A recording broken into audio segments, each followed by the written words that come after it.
Power on, black screen. কিছু সময় পর এটা বার আসছে, এটা হচ্ছে সমস্যা। এই ধরনের বার আসে এবং পরবর্তী স্ক্রিন এরকমই থাকে। ওকে, প্রথমে এটাকে আমরা স্ক্রিন বাই রিলিজ করে নেব, তারপরে দেখব আমাদের টিকনের ভোল্টেজ ইন হচ্ছে কিনা সেটা চেক করব। তারপরে দেখব আমাদের ভোল্টেজ যে আইচিগুলো আছে এখানে টিকন বোর্ডে সেগুলো সঠিকভাবে জেনারেট হয়ে ভোল্টেজগুলো প্রেজেন্ট করতেছে কিনা। তো প্রথমে আমরা দেখব আমাদের যে মেন বোর্ড থেকে টিকনে যে ভোল্টেজ সেটি সঠিক এখানে পৌঁছাইছে কিনা। Voltage 12 volt. তারপর আমরা দেখব ডিসি টু ডিসি সেকশনের এভিডিটি ভোল্ট ওকে। এরপরে আমরা দেখব ভিজিএইচ ভোল্টেজ ওকে। তারপরে আমরা দেখব ভিজিএল ভোল্টেজ, ভিজিএল ওকে আছে।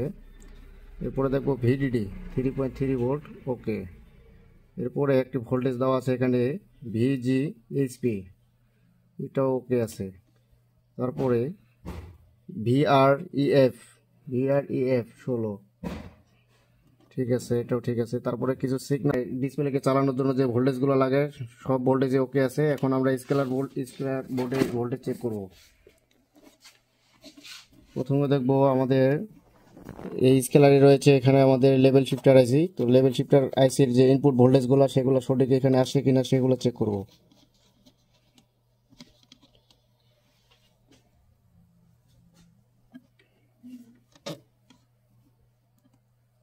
ভিজিএস ভোল্টেজ ওকে, ভিজিএল ওকে, ভিজিএল ওকে আছে। এবার দেখবো আমাদের আউটপুট সিগন্যালগুলা কি অবস্থা আছে। আউটপুট এসটিভি এফ নরমালে আছে, এসটিভি। তারপর CLK 1 F normal, CLK 2 F normal. তারপর গামা সেকশনের যে এভিডিটি ভোল্ট ওকে। তারপরে আমরা গামা ভোল্টগুলো একটু চেক করে নিব যে আমাদের গামা ভোল্টেজ ঠিক আছে কিনা। 15 ভোল্ট নিব, যেহেতু আমাদের এভিডিটি ভোল্টেজ ওকে আছে। এখন আমরা গামা সেকশন চেক করব। 15 volt, 14 volt, 13 volt, 12, 11, 10,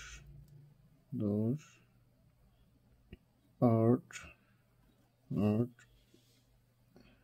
7, 6, 5, 4,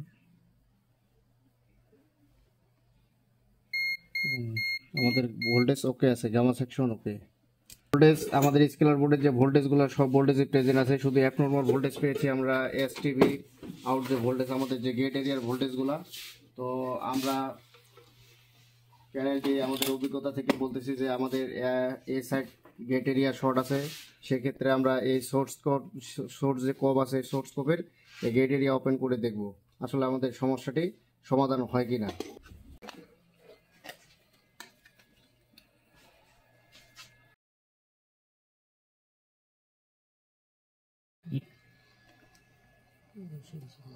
gate line open করে দিয়েছি। এবার আমরা দেখব আমাদের স্কেলারের যে ভোল্টেজগুলো অ্যাপ নর্মাল ছিল সেগুলো সঠিক আছে কিনা। তো আমরা প্রথমে টিভিটা স্ট্যান্ড বাই রিলিজ করে নেব, তারপরে এখন দেখব আমরা যে ভোল্টেজগুলো অ্যাপ নর্মাল ছিল সেগুলো প্রেজেন্ট হচ্ছে কিনা।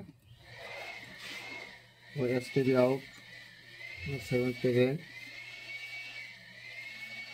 অ্যাবনর্মাল দেখাচ্ছিল, এখন সঠিক ভোল্টেজ এখানে আছে। যেহেতু ভোল্টেজ আছে সেহেতু আমাদের গেট ভোল্টেজ রেডি, সেহেতু আমাদের স্ক্রিন অবশ্যই আসার কথা, তাই না? ওকে, তো স্ক্রিনটি দেখাও। আমরা স্ক্রিন দেখছি, স্ক্রিনটিতে ছবি চলে এসছে যেটা একদম বার ছিল। আর হচ্ছে তারপরেও কিছু ক্ষেত্রে যখন কোনো প্যানেল দীর্ঘ সময় এই ধরনের শর্ট ইস্যু থাকে গেট লাইন, তখন কিছু বার কিছু সময়ের জন্য আসে, কিছু সময় স্টার্ট করে রাখার পরে এগুলো রিমুভ হয়ে যায়।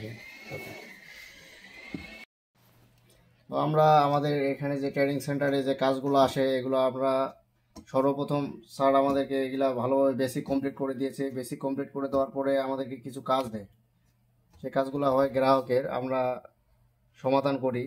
তো সমাধান করি এই সিস্টেমে আগে আমাদের বেসিক অনুসারে আমরা আগে এগুলা ফুল টেস্ট করি। ফুল টেস্ট করার পরে তারপর আমরা অনলাইন টেস্ট করি। অনলাইন টেস্টের মাধ্যমে আমরা সমস্যাগুলো ফাইন্ড আউট করে সমাধান করি। একটা প্রতিষ্ঠানে এসে যখন আমরা বেসিক আগে জানবো, তারপরে কাজ করব, কাজগুলা ভালো হবে এবং গ্রাহককে সঠিকভাবে ডেলিভারি দিতে পারবো, এটি একটি আনন্দের বিষয়। তো আমরা এই বেজে আছি, অনেকে আমার ভাইরা আছে, এরা আমরা সকলেই মনে করেন যে কাজ সাকসেস করতে পারতেছি এবং গ্রাহককে দিতে পারতেছি। তো ফ্রেন্ড, আমরা এটাকে কিছু সময় চালানোর পরে যে বারটি ছিল সেই বারটা অনেকখানি রিমুভ হয়ে গেছে। বিশেষ করে যখন গেট লাইন শর্ট থাকে বা গেট লাইনে কিছু অংশ সিগন্যাল অ্যাবনর্মাল কাজ করে, তখন স্ক্রিনের এই ধরনের পিক্সেলগুলো ড্যামেজ হয়। তো এটা বেশ কিছু সময় রান করার পরে এই ড্যামেজটা ঠিক হয়ে যায়। দেখুন, আমরা মোটামুটি বেশ কিছু সময় এটাকে অন করে রাখছি এবং এখন দেখছি এটা পারফেক্ট হয়ে গেছে। তো ফ্রেন্ড, কাজটি সম্পূর্ণ দেখানো হলো। যদি ভালো লাগে অবশ্যই ভালো মন্তব্য আশা করি। দেখা হবে নতুন